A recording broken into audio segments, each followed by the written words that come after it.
No. There we go. What? Okay. Where did the screen go? Hold on. It went large for me. Just a sec.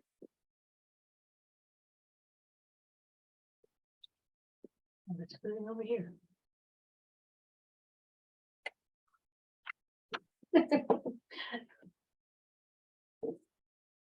My screen has disappeared to another screen. Just a moment. I can't see anything. Oh, this is really bad.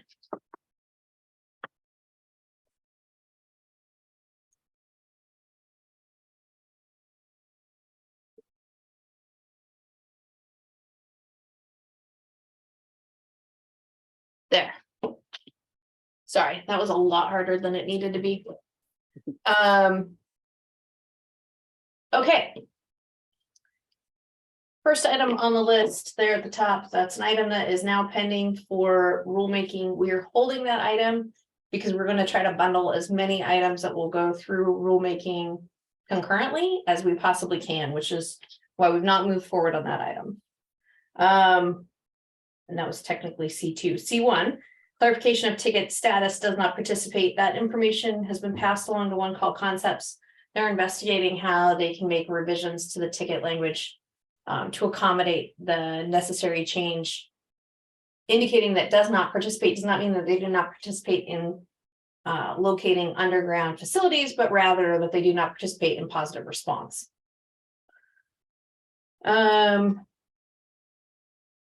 Okay, we've already gone through the first item. Are there any questions over the item that's going to go to rulemaking? That's the first item on your screen there. Hearing none, moving down into old business. So Can you share the video? All I'm seeing is, I'm not sure what you're reading for. if there's any questions on the first line on the spreadsheet that's in front of you. Okay, no, thank you. Second line on the spreadsheet in front of you, it's actually two line items, items 3 and 4 on the spreadsheet before you, dealing with large area definition. So the first definition of large area would change project to mean 750 linear feet. This is consistent with language. It's a little bit longer than the language we saw out of Washington State, which is 700 feet. There is an alternative which would add language referring to 952.001.0080, which includes the addition of a design ticket type. We're going to take these one at a time, beginning with changing the definition of large area to any project that exceeds 750 linear feet. Is there any discussion or concerns about making that revision? What was the language before? It is in row or in column C, which says large area means a proposed excavation requiring more work or time to locate utility facilities than can be reasonably completed within the parameters of section 1 of 952.001.0050. So pretty much what we did here, we just added footage. We're instead of- removing, we're removing that that language means a proposed excavation requiring more work or time to locate utility facilities than can be reasonably completed within the parameters of section 1 of 952.001.0050, and changing that to 750 feet, providing more clarity to the rule. Got it. Thank you. That's good.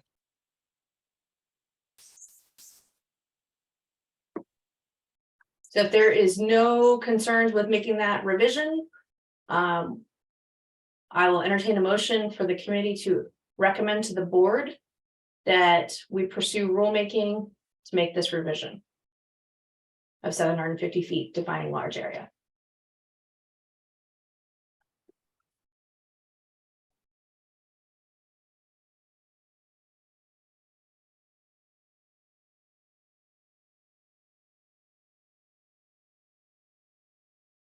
I'll move. Thank you, Micah. There's a motion to revise the definition of large area to mean 750 linear feet. Is there a second? I'll second. This is Jamie. Thank you, Jamie. There's a motion and a second to revise the definition of large area to mean a project that exceeds 750 linear feet. Is there any discussion on this topic? Hearing none, all those in favor, please signify by saying aye. Aye. Aye. Any opposed? Motion passes. Hey, Josh, that's the first of what's going to be many. Micah, I need a point of clarification here. Do we need to add that 952.001.0080 to the end of this definition to provide clarity to both, or No, is 750 feet going to be sufficient for what the issue was?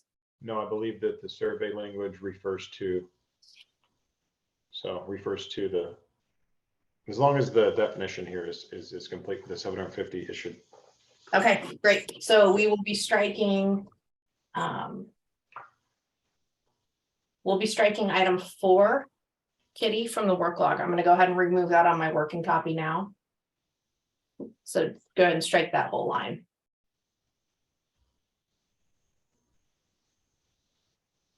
Yeah, that one. Yes, that's confirmed. So that's the only thing.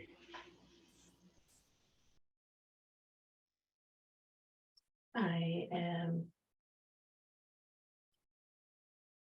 040423. This is ready.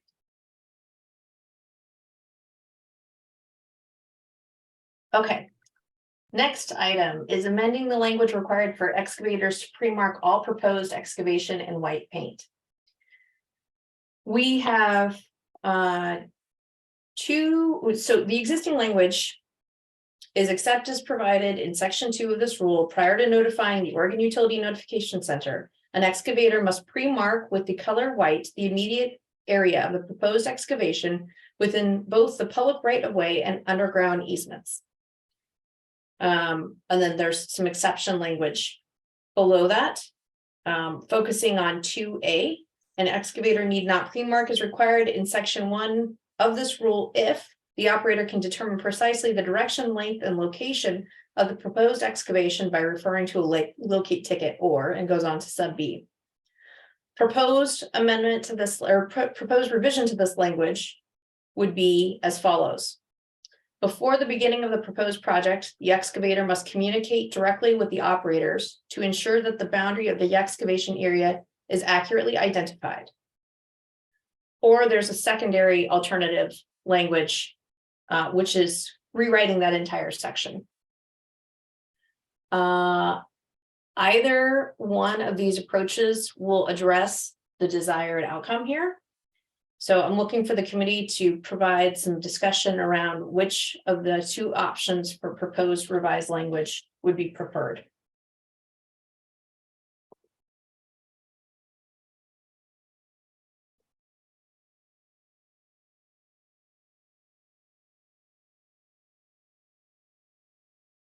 This is Kevin. I would see the benefits of rewriting the entire section. I do have some proposed language that would add some clarity and remove the exemption and utilize the tools that OUNC OAR Concepts has.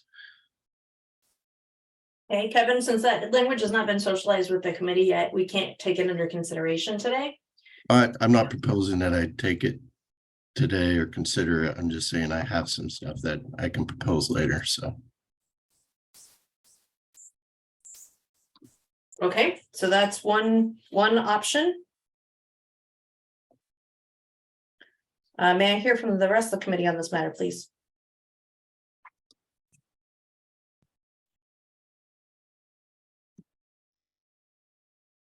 I think in previous discussions were centered around who should, if we made it mandatory white paint with 0 exceptions, you know, who will be responsible for, would that be everyone, homeowners?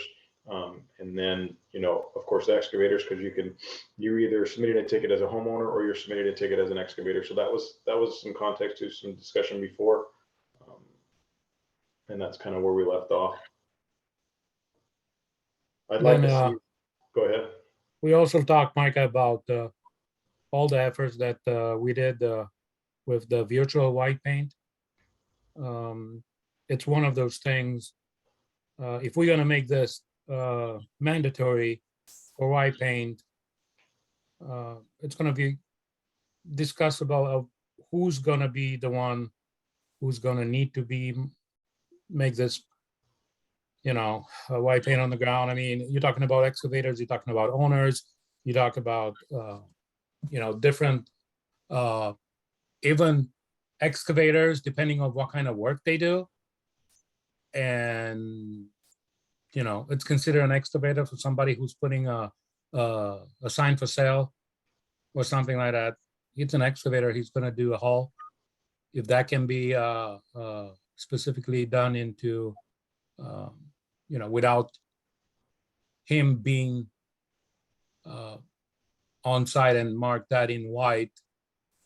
Also, one of the discussion that we have, since we have this virtual white paint on the ground, hopefully all the facility operators, their locators, are able to see that out in the field, which, as I know, it's not quite there. That's another thing that we need to look into. There is an exact path on Google that the excavator takes the time to put it down to explain this clearly on his whatever writing he does and on the white paint, virtual white paint, but that information it's not getting to the person that it's actually locating, and maybe, you know. Okay, I want to make sure I'm drawing the committee's attention here. We're not going to solve operational issues on this. We're going to set the rules and the operations are going to need to adjust. There's going to be a lengthy period of time between when we as a committee make a decision to make a recommendation to the board approves that recommendation, we go through rulemaking. There's going to be many, many weeks during which operational issues will need to get worked out. The committee's purpose is to decide what the rules should be.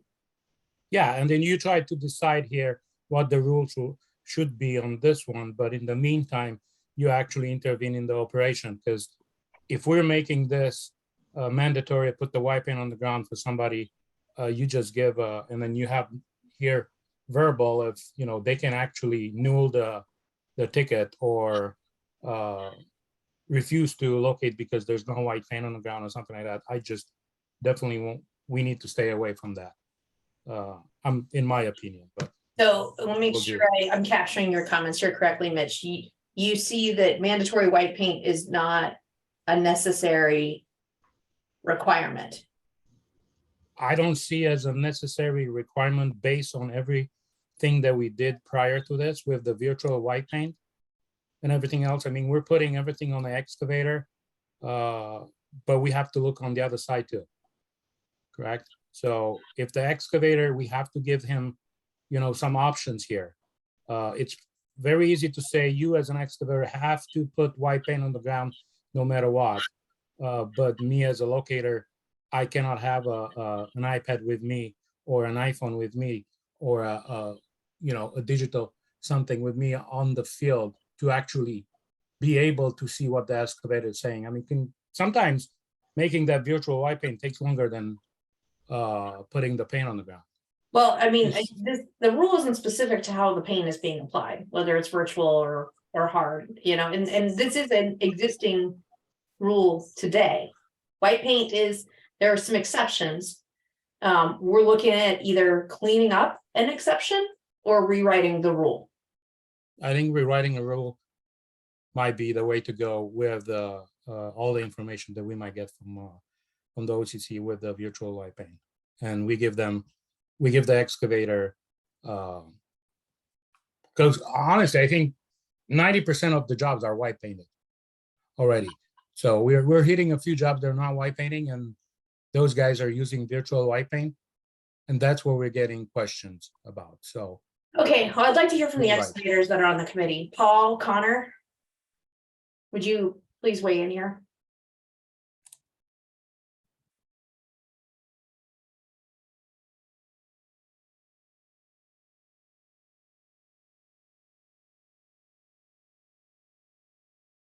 If Paul or Connor are speaking, you're on mute.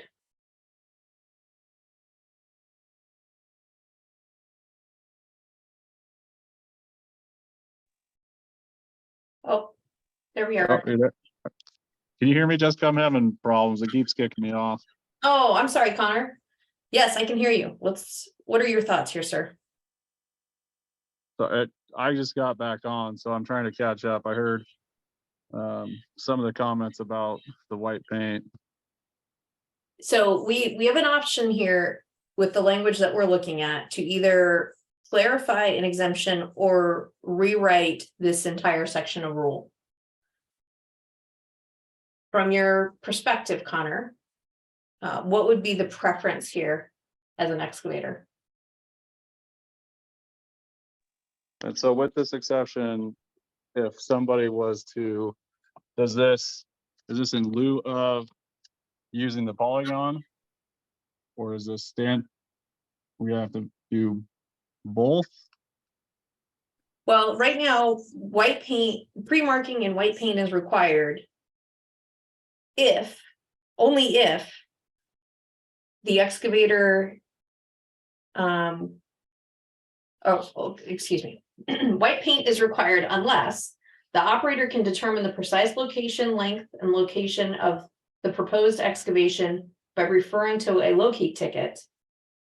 Or before beginning the proposed project, the excavator and the operator met at the construction site to exchange information required under section 1.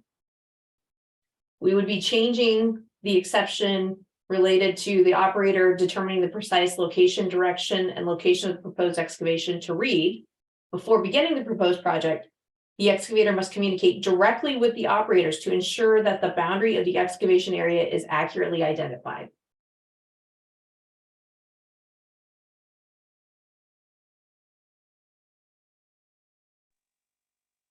So in either case, the excavator would need to communicate with the facility operator prior to beginning excavation, or have white paint on the ground.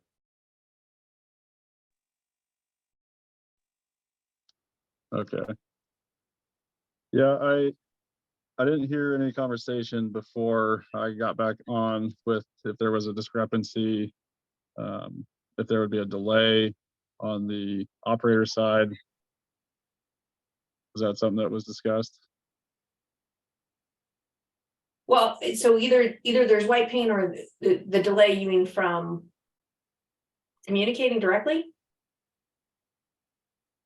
Yeah, I don't really see an issue Okay, if it can be clearly communicated. because it's either white paint or it's communicated. That's what this language would have the net effect of doing. Yeah, I don't see any issue with that. Okay. Paul, I'd like to hear your input on this as well.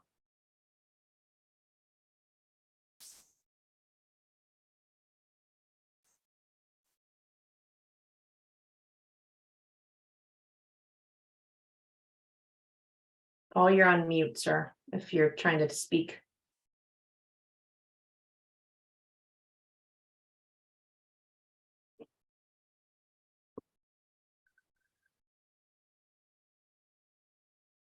Okay, well, then we'll just go through. I'm Kevin and Mitch, I see your hands up. I'm gonna go through the rest of the committee before I come back to your comments. We've already heard them. Micah, do you want to provide some input here? No, only that I think rewriting the rule is where we're at this stage, I believe. I think if we make, a good solid effort towards that, that would be my recommendation.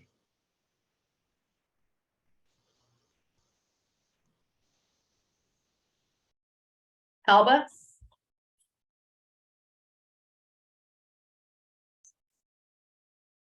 I'm in agreement with Micah. I don't think I have anything more I can add to it. Thank you. Jamie? Agree with Micah, but also want to make sure that it's clear in the rule that it's either physical paint on the ground or electronic white lining.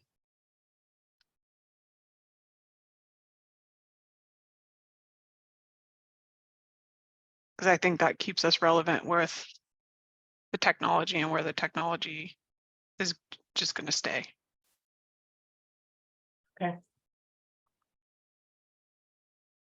Lee? I agree with Jamie. Melanie?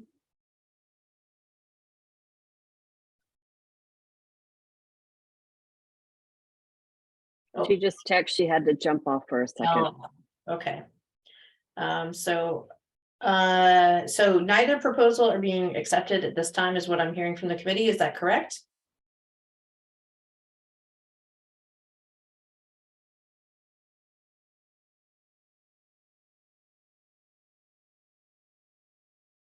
Thankfully.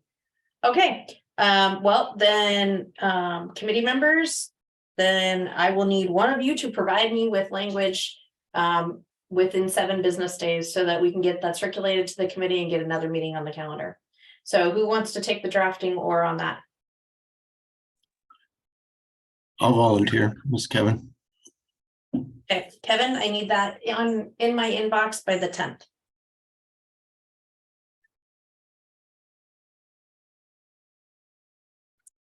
Moving down to item number 3. This is amending the rule to provide design information. Or excuse me, a design information review. I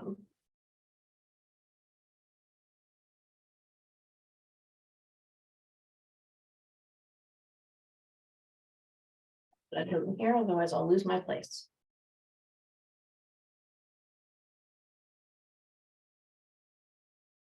Okay, am I on the right track here? 0080. Okay, perfect. So the revised proposed language would add between sub B and sub C. We would be adding an additional and moving sub C down to sub D. Providing copies of the best reasonably available records by electronic message, mail, facsimile, or other delivery method. That language came from Washington State. The recommendation here is that, oh, now I got to remind myself of the conversation we had about without this language being added here.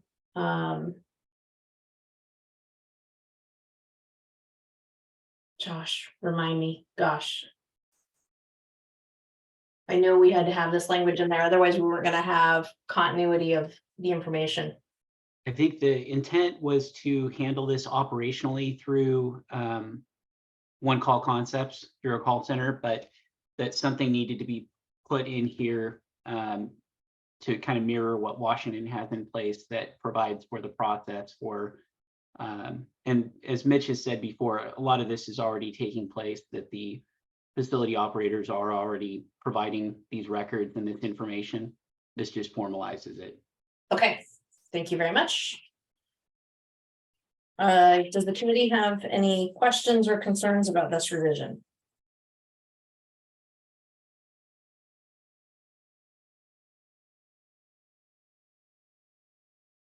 My comment would be, do we feel it's necessary to include facts? Yes, because there's a weird number of people who still fax. Okay. From the telephone company perspective, unfortunately, a lot of fax lines still run around out there. Okay. Wish we didn't. Okay. Unless there's any further discussion, I'll go ahead and entertain a motion to recommend adding this language to OAR 952-001-00801C.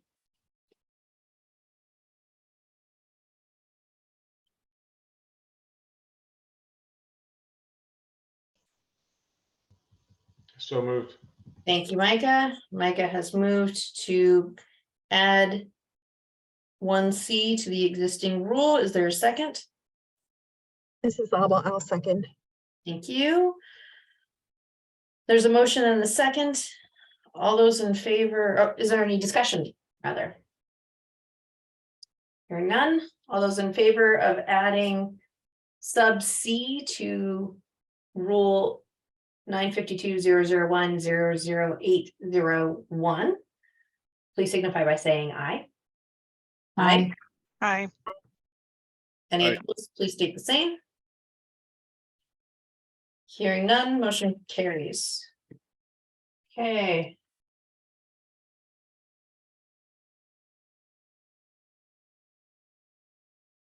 Oh. Why is my? I'm updating the work logs simultaneously, so we have tracking of what we're doing here. That's what the delay is. My apologies.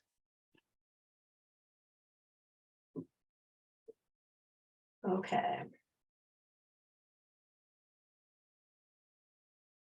Now we're down to committee changes to Oregon revised statutes. Beginning with ORS 757-552-2C. Which removes the references to the 1995 manual. This is item 7 before you. The recommendation is to add, to strike the language that is highlighted in red, which reads, the rules insofar as practicable shall be consistent with the Oregon Utilities Coordinating Council Standards Manual of March 31st, 1995. Any questions?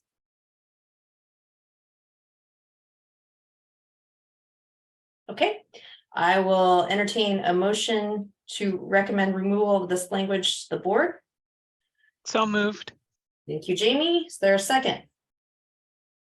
I'll second. This is Connor. Thank you, Connor. There's a motion and a second on the table for removal of reference in ORS 757-552-2C to the 1995 Standards Manual. All those in favor, please signify by saying aye. Aye. Aye. Aye. Aye.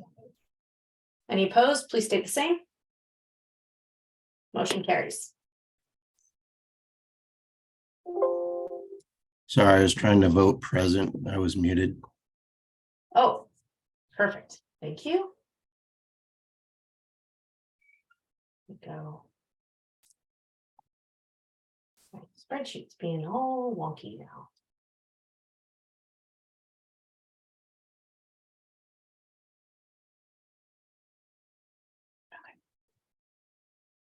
All right.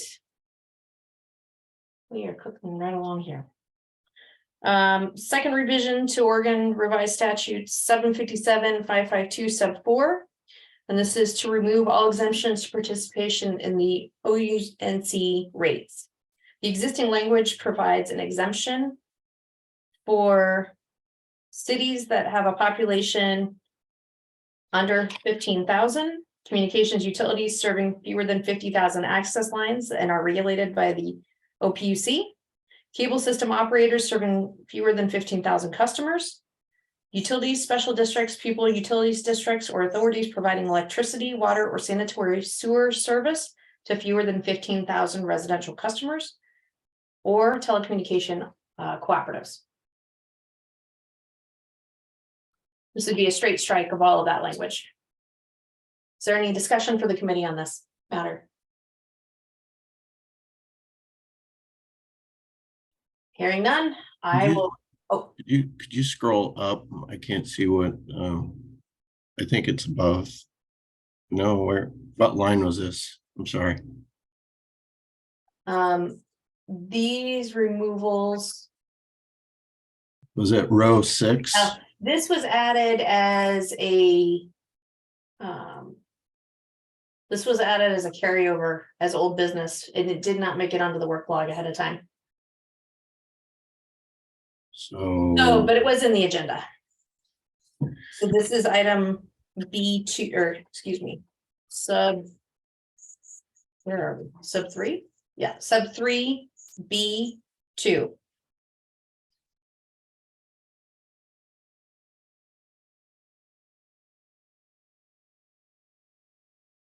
I will get this added to the work log.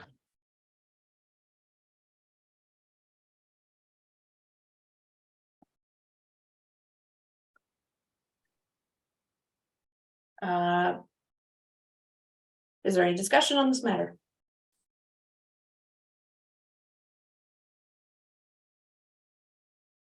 I will entertain a motion to recommend striking of all exemptions in ORS 757-552 sub 4. Well, I did have my hand up, but Oh, I'm sorry, Josh, go ahead. that's okay. So just three considerations on this one. There was hesitance from at least a couple of board members about moving forward with this without extensive outreach and communications before taking action on it. So I just want to call that out, flag that. And I would say the prudent way to proceed with this from my perspective would be, one, to do an extensive study of the impacts on the entities that are lined out in this statute. Two, to consider amending portions of this rather than a, because there's subsidy and there's exemptions within this versus the elimination en masse if we're just taking everything out. And then third would be that outreach and communications to all of the affected groups before taking action. I've already had a couple of those groups that would be impacted reach out to me with some concern about this. So I just want to make sure that that's all on your radar before taking action.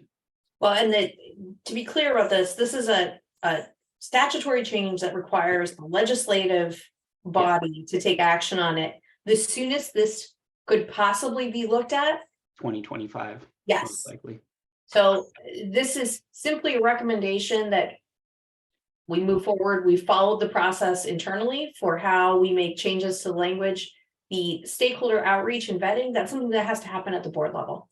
Yep. So that this is simply a recommendation to give the board the ball back on this issue. Yep. Perfect.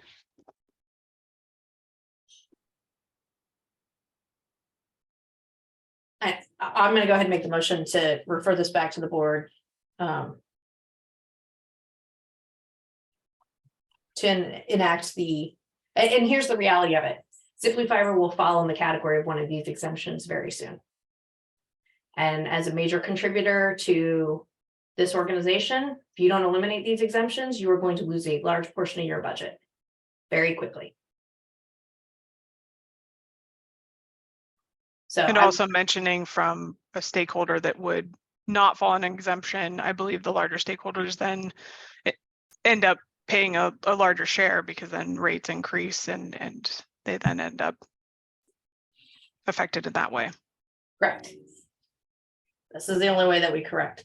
And there was a reason at one point in time for smaller operators to be exempted. They're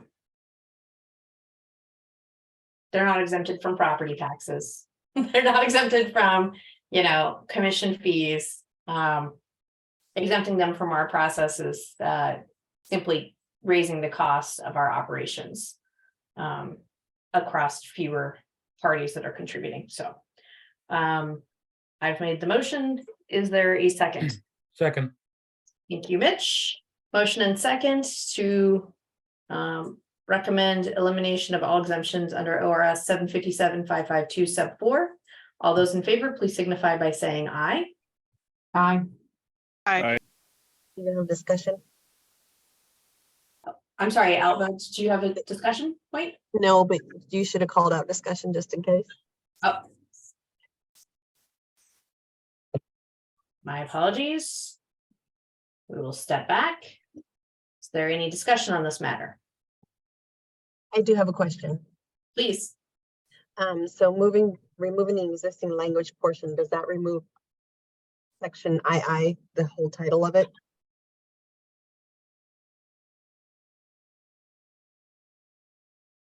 Yeah, I would strike all of sub 4 Okay, 'cause- in that statute. okay. Just wanted to verify. Thank you.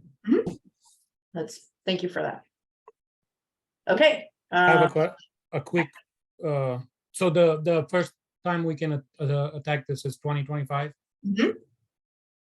Okay, And that would be, there's this is gonna require, unlike rulemaking, this isn't something we control ourselves. This is gonna require substantial stakeholder outreach to ensure that we've done the advocacy to have support so that we can actually move forward. Because you can get bills introduced all day long, but if they don't have a lot of support behind them, they just die on the vine. So this is something that's going to require work by this board to engage the correct stakeholders and develop the advocacy in support of this.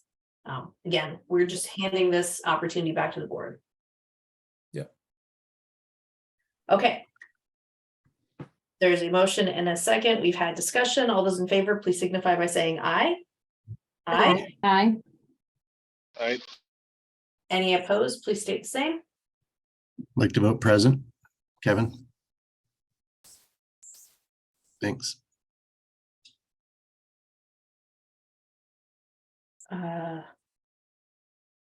Is that abstention? Sure.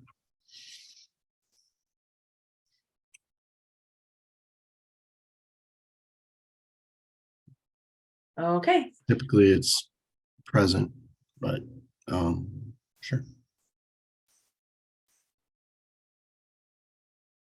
motion passes. Okay, I don't see Kyle here, and he's not furnished his information. So under new business, A will be stricken. New business B, Melanie has not been able to rejoin us. We will strike that. C, Miss Jamie, she has furnished all kinds of language. And I have here. I have it pulled up on my screen, or Kitty, can you just pull up the spreadsheet that Jamie emailed you? Yes.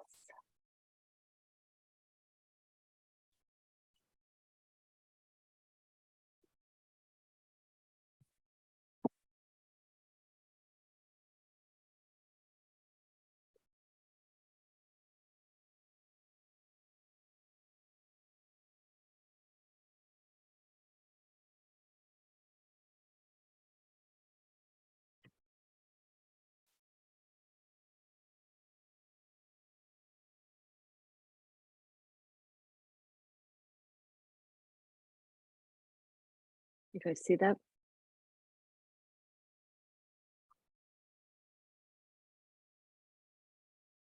Yes. Okay, and go up to, I think it's line item, might be 12.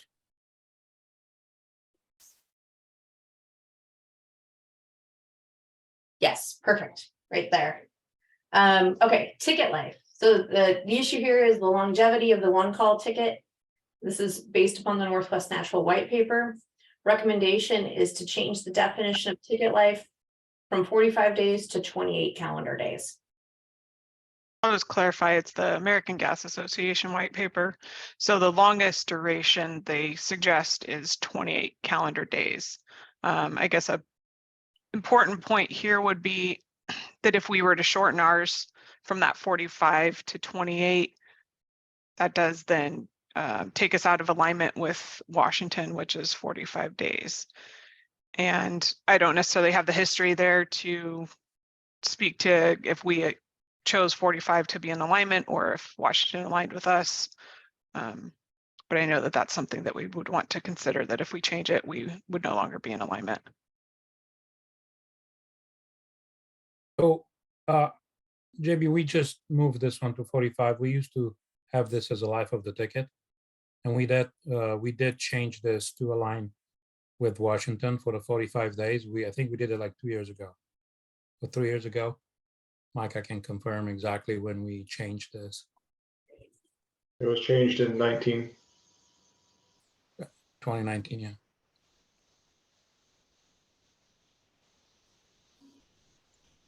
So the comment from the white paper is basically too short of a period leads to an influx of refresh tickets, but then too long of a period leads to stale locates. So I would say if the committee is not concerned with 45 days being too lengthy of a time period, then we could strike this one.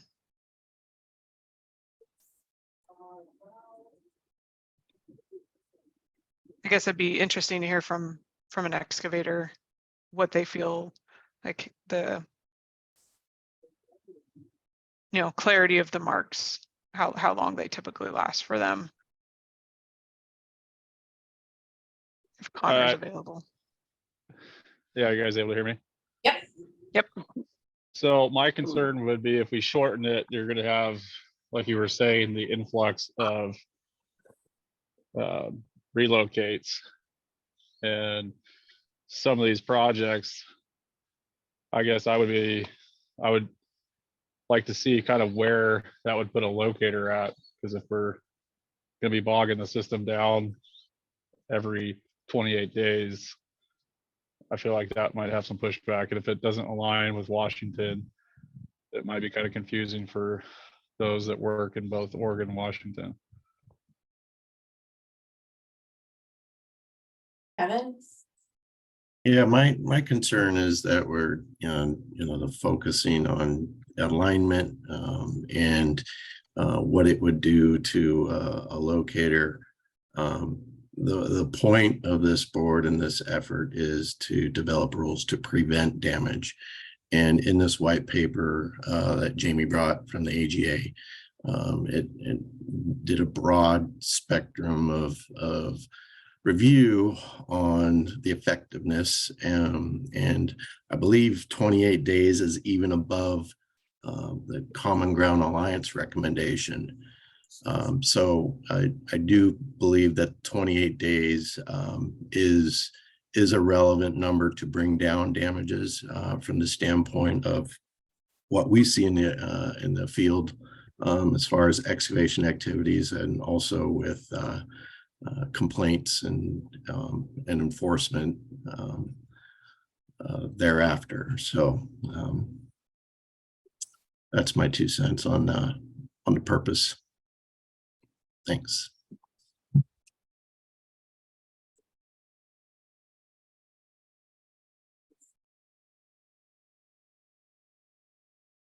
Kevin, your hand is still up. Do you have more?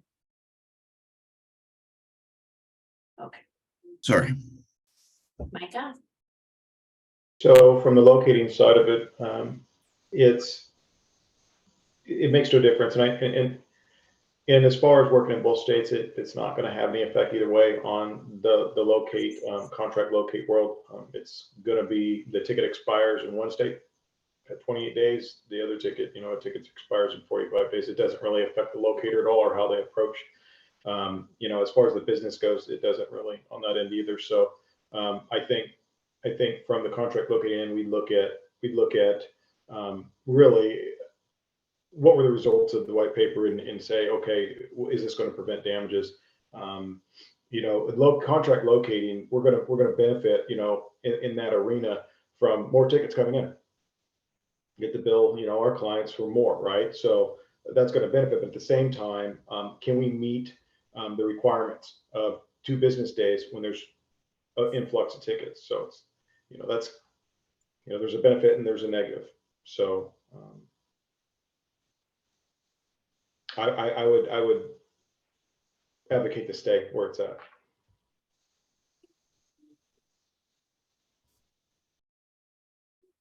Are there any other states currently? I'm sorry. Oh, no, go ahead, Connor. I think that was Are outlined there in any the other states? white paper that are at 28 days. Is that where you're going with that? Yeah, that was my question. I apologize. I wasn't able to see that. Nope, that's okay. Give me just a moment. Let me pull it up. I remember seeing it in there. Or Jamie, if you know off the top. I have it right here. So 28 calendar days, California, Hawaii, Nevada, Illinois, and then it breaks down 20 to 21 calendar days. That's Alabama, Arkansas, Idaho, Indiana, Kentucky, Louisiana, Michigan. And then it goes down to 14 or 15 calendar days. And there's about 10 states that are in that category. So there's significant number of states that are either 28 or fewer. How many states we have with 45? in the Northwest region, you know, Washington's going to be the other 45. We were in alignment with Washington when we made the rule. Montana's 30. Idaho is 21. So those are that's the Northwest numbers. I know another part of the consideration for some of the states that really took a look at this, even studied the longevity and did paint studies out in the field. And they based their number on how visible markings were for durations, periods of time, and they based it on that. But they found it to be 15 days. You know, so you could take it to a study level, but as far as driving damages down, 45 days is an outlier that isn't effective, particularly in the Northwest.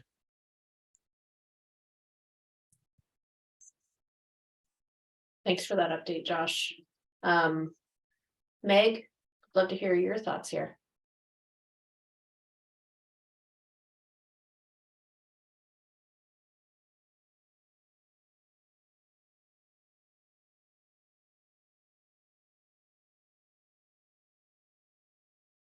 Well, if you're talking, we can't hear you, Meg. Sorry.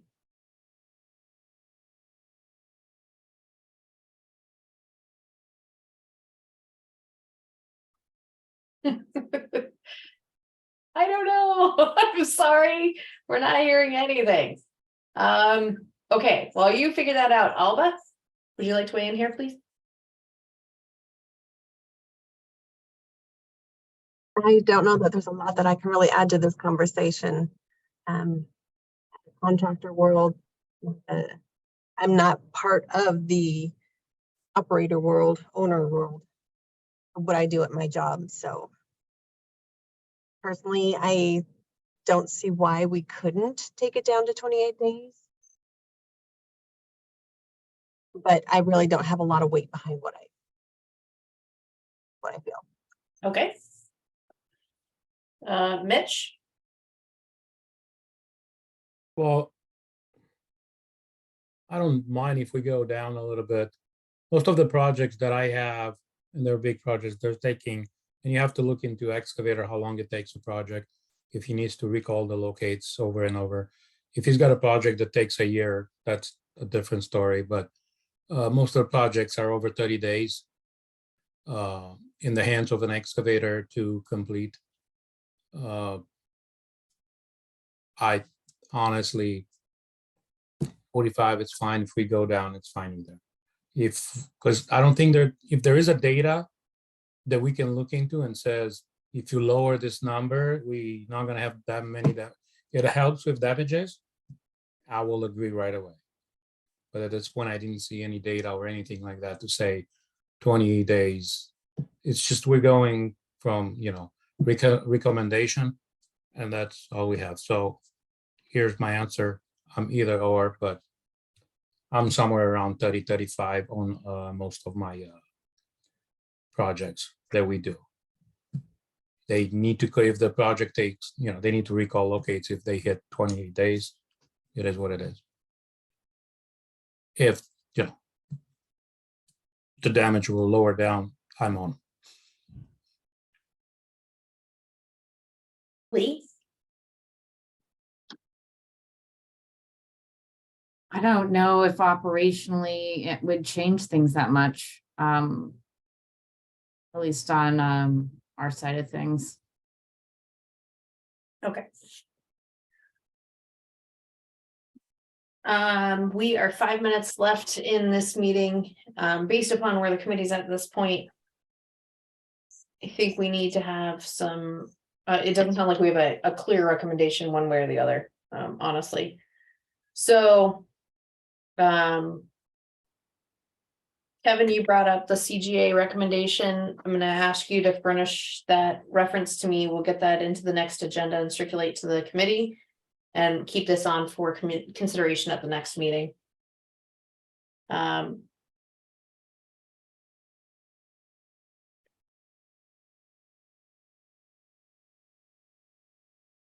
And you've all been furnished with a copy of this white paper, so I ask you to go back and review that. The recommendations that we've gotten from Jamie will update the work log, get that out, and get another calendared meeting set up. I am waiting to hear what the outcome of the board meetings are going to be based upon what we elected to go through this last couple of weeks, increasing the time between our meetings. So I will wait to schedule our next meeting until after our next board meeting so that I hear what the timeline of that is, mostly so that we can gauge how quickly we need to do things or not do things to get back in front of the board. But the items that have been moved to the board for consideration will be placed on the next agenda. And everything that's on new business will go to new business at the next meeting that has not been resolved as of yet. So that will be items, well, rather all items under new business will be kicked forward. Is there anything else for the good of the order? Hearing nothing. Quick Thank one. you. Oh, go ahead, Josh. I just have to recognize our very own Kitty O'Keefe's birthday today. Happy birthday, Kitty. Oh, Yes, happy birthday, Kitty. Happy birthday, birthday. thank Happy you. birthday, Kitty. Okay, thanks Thank you. everyone. So Josh, you're gonna take her lunch, correct? Absolutely. There you go. That's how you should do. Thank Thanks, you you. guys. Okay, we'll see you next week. Anybody joining us for polling procedure tomorrow would be awesome. At 3 o'clock. Yep. Thank you, Jessica. Thanks, Bye-bye. everyone. Everyone. Thanks, Thanks, everyone. Jessica. Thank you. Thanks all. Bye.